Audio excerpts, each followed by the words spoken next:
Hello everyone, welcome back. So this is our third lecture in the course, Drug Use and the Brain, Unit 1. There will be 4 units that we'll spend on the brain and how drugs affect the brain. So that'll span the next 2 weeks. We're going to spend a little more time on it than your book does, just because I think it's interesting, but more importantly, I think it's significant. If we're going to talk about individual drugs in the coming weeks, it's important for us to have a foundation for how the brain works. So when we talk about how a drug works chemically, we'll understand what we're talking about. So we'll spend the next couple of weeks on drugs and the brain. If you've had a neuroscience course like biopsychology, this should be familiar territory for you. If you haven't, if it's been a while since you've had biology or chemistry, some of these concepts may be familiar, some maybe you haven't heard in quite some time. So you may need to go back to the book or back to this lecture and look over it a couple times. And as always, you can email me or post questions to the discussion board if there are questions that you have about course content, because there's something that's a harder concept in your opinion. So we can talk about that via Blackboard or via email, either way. Okay, before we get to the brain, we have a little housekeeping to do. So first, a couple of things about the discussion board. So first, well done for last week. Got a lot of great comments on all 3 topics. So I hope those were all interesting for you. And just a couple things procedurally. First, there's no need to post your discussion post as an assignment. I've gotten a question about the assignment in Blackboard for participation in the discussion. And as long as you actually participate in the discussion board, that's fine. You don't actually need to upload your comments under that assignment, under the assignments section in Blackboard. That's just there, A, to remind you, but also to provide you with the rubric so you know what the expectations are for discussion posts. Also, you can reply either to the main thread that I've created or to someone else's comment. Either one of those is fine. The important thing is that you have a comprehensive and thoughtful response. So if you want to just comment on what I've asked, that's great. If somebody else has said something and you either agree or disagree or want to expound upon something that they've already said, that's great too. As always, be respectful, especially if you disagree with someone. But moving on to last week's topics themselves. So we had 3. One of them was about drug regulation and religious freedom, and in particular, talking about legislation that allows Native American groups to use hallucinogenic substances. So that is legally allowed as part of their religious practice.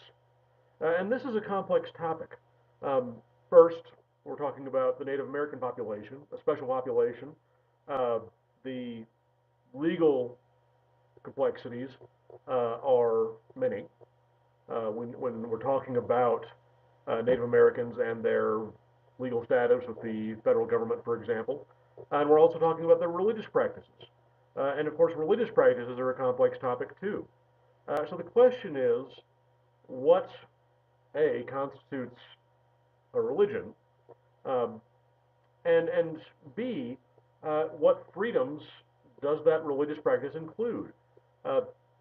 So for this particular group, the use of hallucinogens is an important religious practice.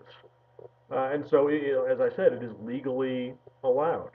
And of course, the one big issue is that there are limits on religious freedom. We talk about religious freedom, we talk about freedom of speech, for example, but there are limits on both of these things. They are not absolute. And the limit tends to be where it moves into a domain where it can harm the public. And I'm not saying this is true for the Native Americans that use these hallucinogens. I'm just using it as an example. So, for example, freedom of speech does not extend to yelling fire in a crowded building. You can't do that. I mean, you can't do it legally. So that is not covered by freedom of speech because it represents a public harm. And one of the main arguments against allowing hallucinogens for particular religious groups is that those substances could get into the general population, that it's very hard to legalize something for one group of people and then not have the other people have access to it. Uh, and so some people argue that it represents a harm. And so does that is that sufficient to curtail religious freedom in this case? In the discussion board, most people said no. Most people said that this should be allowed. Which brings up another interesting point, which is what constitutes a religion? So decades ago, there were religious groups that wanted to use hallucinogens and other drugs for expanding their minds or getting on an alternate plane of reality, whatever you want to call it. And that's one of the other big questions is what constitutes a legitimate religious practice? Who is it that decides what is a religion and what isn't? And so if something is a religion, do they get to use substances like these? So it is one of the most complex topics because it involves both drug legalization, special populations, and religious practice. So there's no easy answer here. And in fact, the questions that I post for the discussion board, I intentionally ask things that have no easy answer.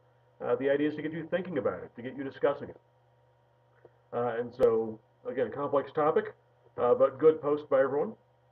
The second topic was on the risks of marijuana use. And here, comments fell largely into two camps. Uh, One was that perception of the riskiness of marijuana had been altered by legalization. And of course, legalization can increase the commonness of a practice. So particularly here in Colorado, we are sensitive to recent legalization legislation for marijuana. And that's affected a lot of people's perception about how risky it is to use, um, both in terms of the fact that if the governing body condones it, how harmful can it be? But also, it becomes more common, so people get to see others using this drug or get to see the effects of this drug. Uh, and that has affected people's estimate of how risky a practice this is.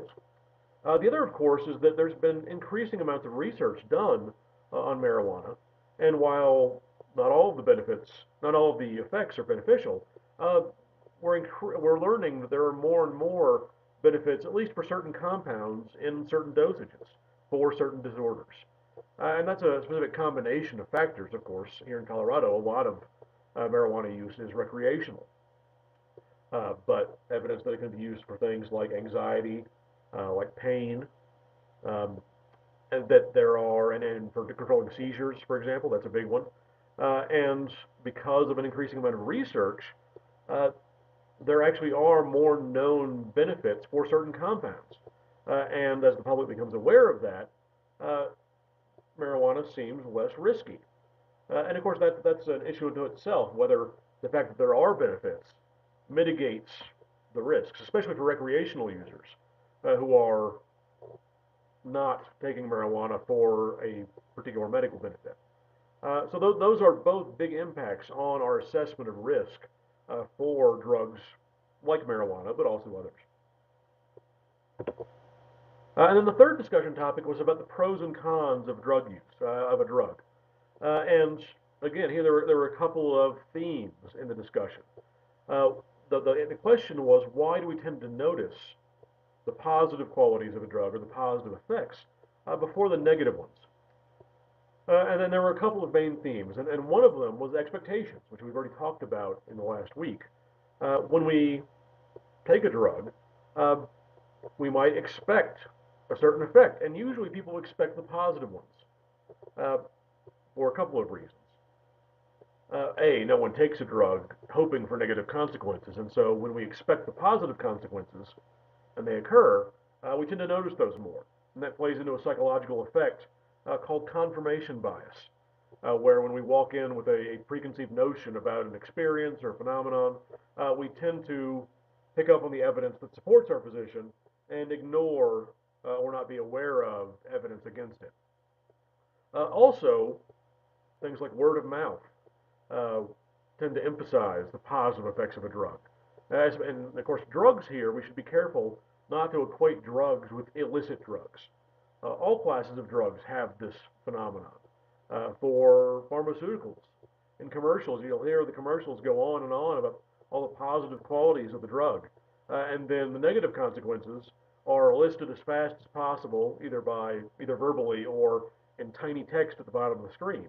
So the company itself is emphasizing the positive qualities. Just like for recreational use, a peer or an acquaintance may emphasize the positive qualities. The other big theme was that it takes longer for the negative consequences to show up. And this isn't true for every drug, but it's true for a lot of them. So the positive qualities like euphoria or pain relief show up immediately. It's only after repeated use that individuals build up a tolerance, run the risk of overdose, start to suffer long-term physiological consequences. And so there are different timescales for the positives and negatives. And then finally, and this wasn't discussed very much, uh, on a historical timeline, the positives were noticed more because, again, the negatives can have a longer timeline for having their effect. And we just only developed tools for recording data and analyzing it so that we could notice and prove those negative effects. So that's more of a historical perspective. But it's there also. That also helps explain why we notice the positives before the negatives. Okay, so that's it for discussion board. Again, great job, everyone. Keep that up for next week. And we'll keep with those individual responses. So as I mentioned at the beginning, we'll have individual responses to discussion posts for the first couple of weeks, and then we'll move into group discussions to where a group of you will decide on a response, will weigh the issues, discuss it, and then come up with a single post for the group. That'll come later, and I'll let you know when that will happen. Finally, I'm also going to post this week the assignment for your first paper. We have 2 papers in this course, and the first one is not coming up soon. It's due in a month, but be aware of that. And so that assignment will go up this week, and I'll also have a separate video about my expectations for that assignment. Okay, so for today, we're going to look at drugs and their effects on the brain. We're going to look at that today and really for the next couple weeks. Today we won't talk about drugs, and even the second lecture of this week we won't talk about drugs. We're just going to talk about the brain and its normal state of affairs. So we'll begin talking about neurons, which are brain cells. We'll move on next time to synapses, which are connections between neurons. And then finally, we'll talk about the brain as a whole. So we're going to start at the smallest possible scale and then move up from one brain cell to a couple of brain cells, and from there to the whole brain. So in this session in particular, we're going to talk about different cells in the brain. There are multiple types. And we're going to learn about the environment that neurons inhabit. So what is it like to be a neuron, so to speak? How does a neuron work? So specifically, how do neurons transmit information? And the environment they inhabit is a big player in that. And we'll understand what that means here in a minute. So first, we're going to introduce the brain. So we've probably all seen a picture like the one on the right. But what this picture does, this diagram does, is go down in scale. So you see the whole brain, then we go down to an individual brain cell, and the brain cell has these tiny projections that we'll talk about. And those tiny projections connect to other neurons, and they have tiny molecules embedded in them, and these things all have a part to play. So we're talking about the central nervous system. This is the brain and the spinal cord. We'll talk about the peripheral nervous system later. And this week we'll focus on neurons, the individual brain cells. And the neuron is the basic unit of the brain. It's the basic unit that processes information. And as you might imagine, for a human brain at least, there are lots of them. In fact, you've got 100 billion in your brain, give or take. So these cells connect to one another, so you can imagine the sheer number of connections is really quite large, and that's what allows our brain to process as much information and process it as deeply as it does. So basics, we'll talk about neurons. So first off, what is a neuron? Well, a neuron's a brain cell. And so we see a diagram of it here at the top. And so it's really quite small. The size of a neuron can vary from one type of neuron to another, but they're microscopic for the most part. They tend to be about a millimeter, give or take. And the neuron has various parts. So on the left side here, so I will indicate just one of them. So these are what are called dendrites that I'm circling. So these are projections, and this is, for our purposes, where the neuron takes in information. So these are the receiving parts of the neuron. And all the information will be brought together and added up and put together in an output for the neuron later. And we'll talk about how that works over the course of the week. But dendrites are sort of the input area of the neuron. And here in the middle, we have the neuron cell body along with the nucleus. If we remember from cell biology, the nucleus is where genetic information is stored.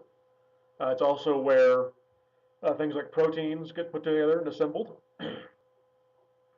Next, we have the axon, which is this long, spindly projection coming off of the cell body. And neurons only have one of these for our purposes. And then finally, at the end of the axon, we have what are called axon terminals, also called synaptic boutons, but we'll just call them axon terminals here. And so this is where information goes out. This is where information gets transferred to other neurons. And transferring information around is sort of how the brain works. That's what it does. So we need to bring in sensory information, process it somehow, recognize objects, and then send commands to our muscles so we can move toward an object or move away from an object. It depends on the sensory input. And again, for our purposes, information flows on this diagram from left to right. So information comes into the dendrites, gets added up together, and gets sent down the axon. And we'll talk about that axon portion of information transmission today. First thing, though, the brain is more than just neurons. So neurons are obviously very important. They're what process our information. But the neurons can't get it done alone. So there are special cells called glial cells. They're also called neuroglia or just glia. And they come in several types. And they're actually far more common than neurons are. These are sort of the support system for neurons. And they're not crucial for our discussion for this class. Your book mentions them, so I'll just go over a few of the types. And a couple of them are important. So one of the types is astrocytes. And what do these do? Well, these do things like control blood flow. They also modulate synaptic activity, by which we mean electrical impulses that are sent down one neuron, and then they sort of jump a gap to the next neuron. And so they can modulate how that information gets transferred from one neuron to another. You also have microglia. As the name suggests, they're very small. And these do things like clean up the garbage around neurons and other glia. They have sort of an immune function. They'll sort of vacuum up invaders and destroy them. You also have things like ependymal cells. And these are cells that border what are called ventricles. We haven't gotten to the whole brain yet, but when we do, the brain has these sort of fluid-filled cavities in it. And so the ependymal cells border those cavities and produce what's called cerebrospinal fluid, or CSF. And that's just fluid that cushions the brain. So your brain is obviously sitting inside your skull, but it's not an air-filled cavity. It's not surrounded by air, it's surrounded by fluid. But it's not blood either. Your brain is surrounded by this cerebrospinal fluid that cushions it and moves nutrients around, gets rid of waste products. But it's different from blood. But there are glial cells that produce it, because it has to get recycled, has to get cleaned out and filtered every now and again. One of the important kinds of glia are oligodendrocytes. And what these do is they wrap axons with myelin. And why myelin is important, we'll talk about at the end of this lecture. But myelin is a fatty substance that wraps around the axons and makes them more effective conductors. And the gaps between these little waxy bundles around axons are called nodes of Ranvier. Those will become important at the end of the lecture. But just know that coating the axons with this fatty substance makes them more effective, and it's actually this fatty substance that breaks down in diseases like multiple sclerosis. It makes the neurons less effective, which is why MS patients have a harder time moving because the myelin is being broken down. Also down here in the bottom left, you see a slice of a brain. So we've all heard the terms gray matter, white matter, and it's the myelin that makes white matter white. Without the myelin, it would just all be gray matter. And the myelinated neurons are myelinated so they can transmit information longer distances. But here in this picture, we see gray matter around the outside of the brain, so we can see it, for example, around in here. And the white matter, we can see these sort of branching areas where the inner portion of the brain is actually white matter, because those axons are myelinated. We also have things called Schwann cells, which are just the same thing as oligodendrocytes, but they myelinate neurons that are outside the brain. They have a different name. They work a little bit differently, but again, for our purposes, that distinction is not really important. The myelin, however, is important, and we'll see why later. Okay, so back to neurons for a moment. We've already seen the structure of the neuron. So how does information get transmitted? We know that neurons have to move information from the dendrites to the axon after integrating it in some way. But how does that information get moved? Well, it gets moved through something called an action potential. And this diagram in your book refers to it as the movement of an electrical impulse. And that's what an action potential is. It's a moving electrical impulse. And so what is an electrical impulse? Well, that gets down to the idea of what is electricity. And electricity is just the movement of charged particles. Now, in an electrical device, something we plug into a wall, it's electrons that are moving. But in neurons, there are charged particles called ions that are moving.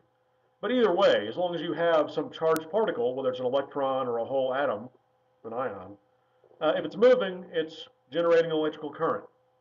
And so that movement of electrical current is something we can detect, and it's how neurons transmit information. They transmit it electrically. So for those that haven't had chemistry in a while, quick refresher. Elements are defined by the number of protons they have, not proteins, protons. So a proton is a basic charged particle. It's got a positive charge. Hydrogen has 1 proton, helium has 2, lithium has 3, carbon has 6. And so this is what defines what the element is the number of protons. Now for today, that's not as important as understanding that these atoms can have a variable number of electrons. Electron is the proton's counterpart. Proton is positively charged, electron is negatively charged. Now, if these two charges don't balance out, in other words, if the number of protons is not equal to the number of electrons, it becomes what's called an ion, which means the charge isn't even between the two, so the atom itself has a net charge. It's a little more positive or a little more negative than neutral. So if it has more electrons than protons, it becomes negative. If it loses electrons until it has fewer electrons than protons, then it becomes positive. And depending on what element you're talking about, there's a tendency for it to have a positive or a negative charge. We'll talk about which ions are important for today, but in the essence, that's all an ion is. It's an atom that has either fewer or more electrons than it has protons. So it has a charge to it. So how do ions behave? Why are ions important for our discussion today? Well, ions have two forces that are acting on them around a neuron, or anywhere, but today we care about neurons. Sometimes these two forces are aligned, sometimes they're in opposition, and the ions find sort of a balance point between these two forces. So the first of the forces is called diffusion. We've probably all heard of diffusion. Diffusion is just a way of saying that particles, and ions in this case, move from where they're highly concentrated to where they're less concentrated. So they move from where there's a lot to where there's relatively few. If you've ever been in a crowded room that has a big open space, People more or less tend to diffuse to fill up the space. Well, particles are really no different. Uh, and so you'll have a high concentration area, and gradually, if there is another area that has very, very few ions, left to their own devices, the ions will move out to where they evenly cover the space. So that's diffusion. But there's a second force in place called an electrostatic force.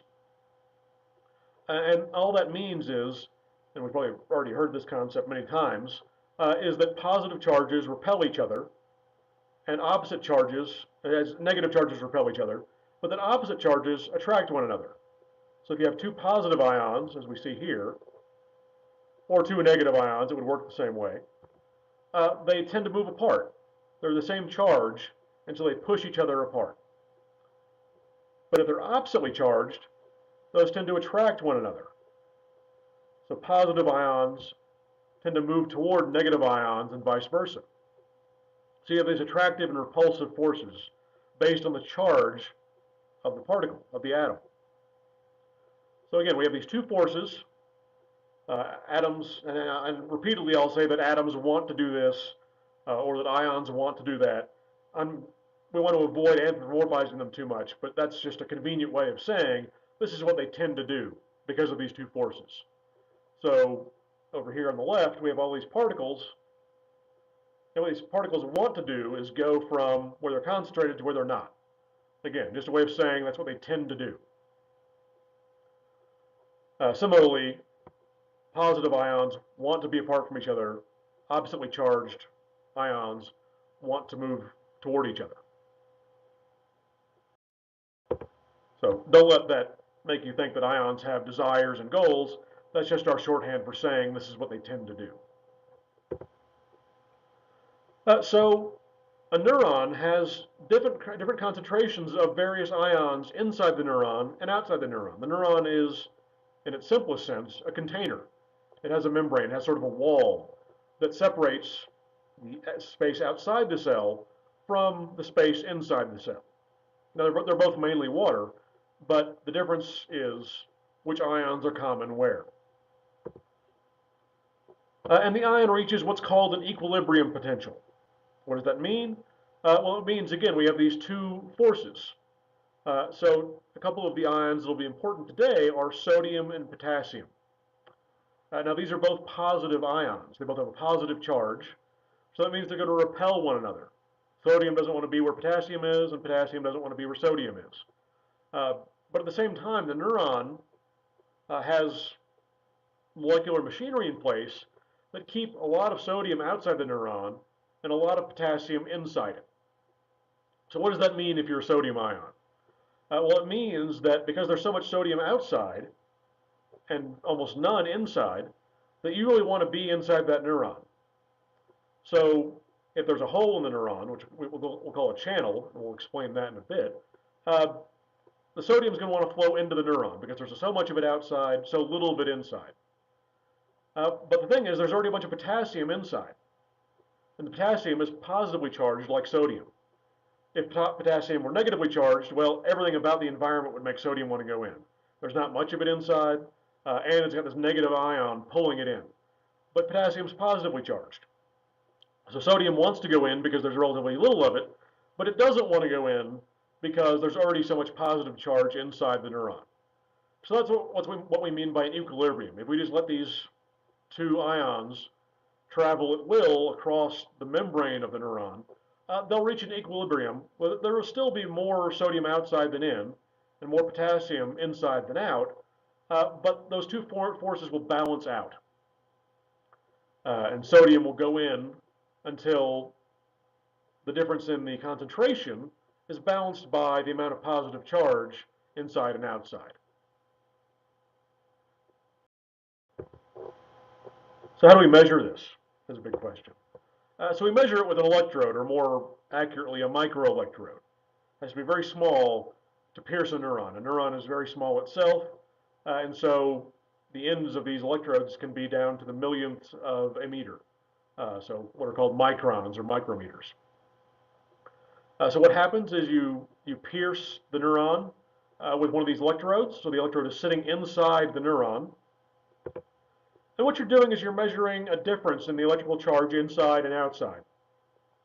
So as I mentioned, you have at least sodium and potassium. There are lots of other ions around.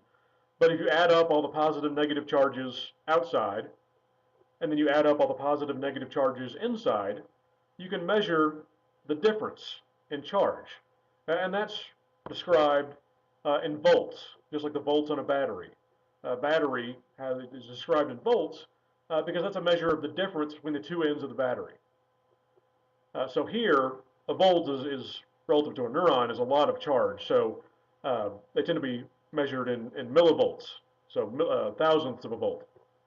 But regardless, what we're really doing is comparing the charge, the total charge inside the neuron to the total charge outside the neuron. And if there's a difference, well, now we have that electrostatic force in play, that we have neurons want to balance out those charges. They want to be, if you're positive, you want to go where it's negative and vice versa. So we have this difference in charge inside and outside, and that's going to drive positive charge inside for the most part. So which ions do we care about? Well, we've already mentioned some of the positive ions, which are called cations, not to be pronounced cations. It looks like it should be said cations. It's cations. So there are some positive ones, which is to say they have one fewer electron, one or more, fewer electrons than protons. So things like sodium, we've heard of, it's half of the molecule salt that we all ingest every day. Potassium is another positive ion. As we said, outside the cell, sodium is very common. Inside the cell, potassium is very common. We also have things like calcium, which is not going to be very important today, but the next lecture it will become more important. We also have negative ions, which are called anions. Again, not anions, it's anions. And so these are things like chloride and proteins, which, again, not important today, but next lecture they will be. And we have what are called ion channels, which are holes in the neuron's membrane. It's a way for ions to move across from one side to the other. Now, some of these ion channels are always open. So, for example, in this diagram, we have this potassium channel. It just sits there, and it's always open. So it lets potassium out, because there's a lot of potassium inside, not much out. And so potassium tends to go out of the neuron. Now, it turns out there's a little molecule on neurons that it's constantly pumping potassium back in and sodium out to maintain those concentration gradients. It wants to keep a lot of sodium out and a lot of potassium in because then it's ready to fire an electrical impulse, an action potential, whenever it needs to. So some of these channels are always open, but as we'll see, some are what are called voltage gated. What does that mean? Well, it sounds fancy, but all that means is they're closed until the difference between the inside and outside charge of the neuron is sufficient to open the channel. And then it's open for a little while, and then it closes again. So it just means that it's not always open. It depends on the context. And we'll see this is very important because action potentials aren't always firing in a neuron. They're selective. And in fact, action potentials only exist because of voltage-gated channels. Okay, so we've already mentioned action potentials, which are just electrical impulses that the neuron uses to transmit information. And we just talked about all the ions that are in and around a neuron. Now, as it turns out, for the action potential, really only two of these are important, and those are sodium and potassium. So these are both positive ions, and what happens in an action potential is you see a rapid change in the membrane potential. It's often called a spike, and this spike is this rapid change in the membrane potential that travels down the axon very quickly. And so what we're going to see is that this change of potential results from sodium coming into the neuron and potassium coming out. But these things occur at different times. And so we're going to talk about the sequence of events that constitute an action potential. Now, when a neuron isn't firing, it's just at what we call rest. So it is at its resting potential. And all that's happening then is that these particular potassium channels are open. So they're letting out a little bit of potassium. Remember, potassium is really common inside the neuron, not so much outside, and so potassium tends to move out of the neuron when it can. So with these open channels, a little bit of potassium flows out, but the neuron has a molecule or set of molecules in place that are constantly pumping in potassium and pumping out sodium. And that's how the neuron maintains these concentration gradients, how it maintains a lot of sodium outside and a lot of potassium inside. Um, so it's just sitting there at its resting potential, a little bit of potassium going out.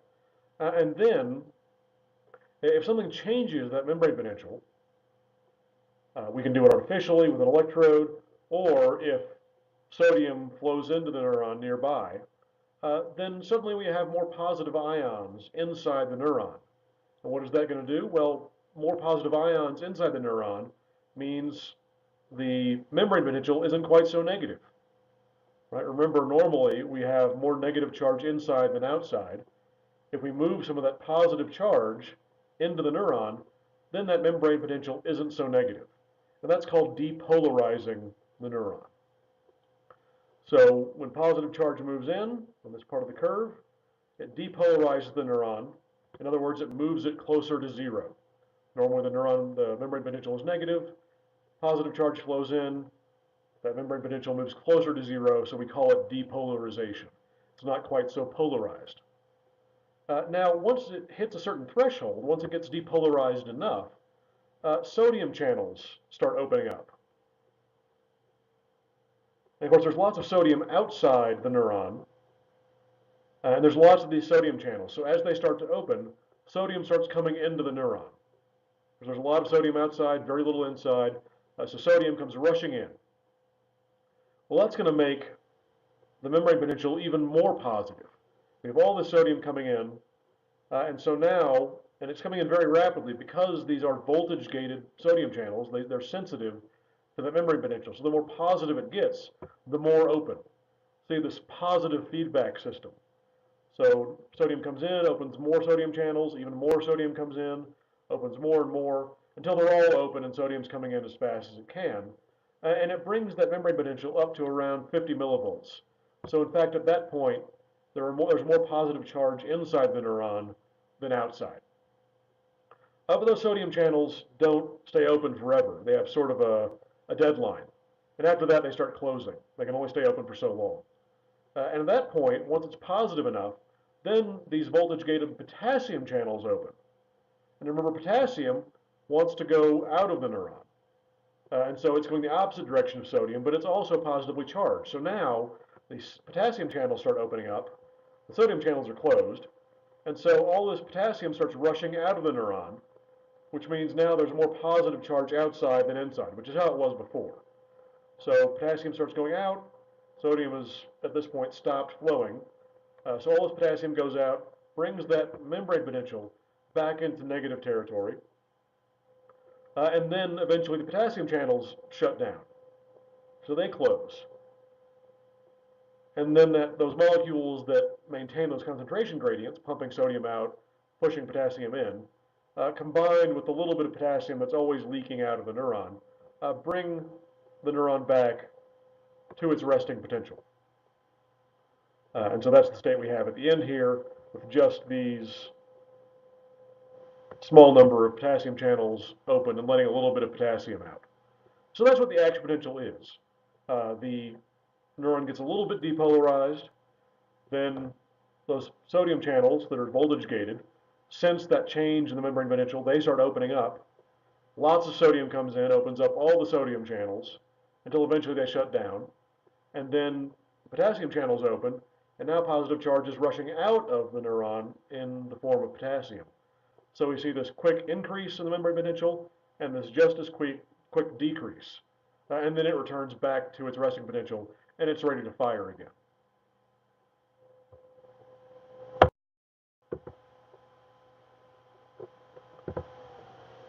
Okay, so how do we conduct an action potential? Well, we just talked about how an action potential works at a particular location, at a single location. And the thing about neurons is because of the dynamics, we're not getting into the details um, of the way those ion channels open and close, the transmission is one way. So it doesn't start going down the axon and then starts backing up. It only goes one way because once a particular area of the neuron is fired as action potential, it sort of shuts down for a little while. It has what's called a refractory period where it can't fire again. So the action potential travels down the neuron one particular direction. Now in a normal unmyelinated axon, it moves about 10 meters a second, which sounds fast, but relative to myelinated axons, as we'll see, it's really not that fast at all. So what happens?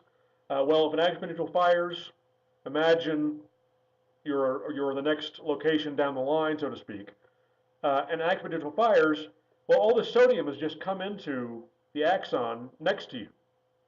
And so that sodium has a positive charge, and it's going to depolarize your section of the axon. So it's going to depolarize all the sodium channels that are nearby, and that's going to open up those sodium channels.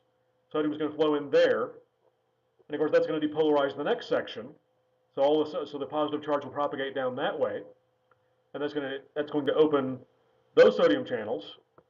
And so then sodium channels will open, more positive charge flows in, and so it just keeps on going down the axon because the positive charge flowing in at one location opens the sodium channels at the next location.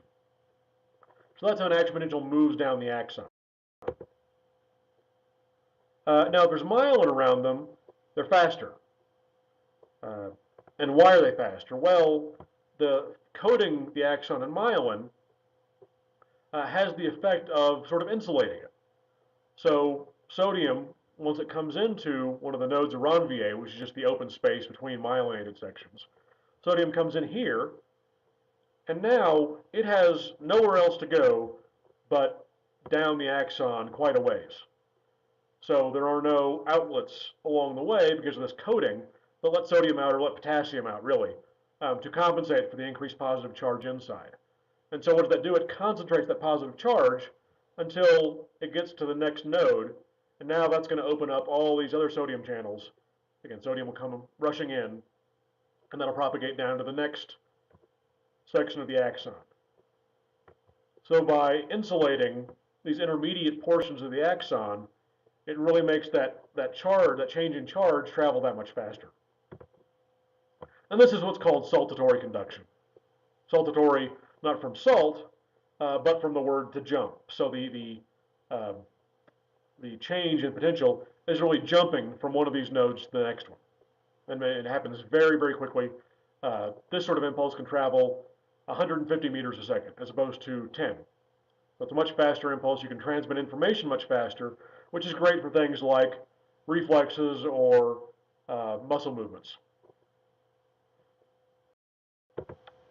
Okay, so that is it for this time, talking about neurons. Next time, we'll look at another aspect of neuronal function, and that is how neurons transmit information from one neuron to the next. And they do this at junctions called synapses. So first we'll talk about synapses physically, what they look like, what their structure is like. Then we'll talk about transmission, so how information passes from one neuron to the next. And then we'll talk about neurotransmitters, which are the chemical messengers that allow one neuron to send information to the next neuron.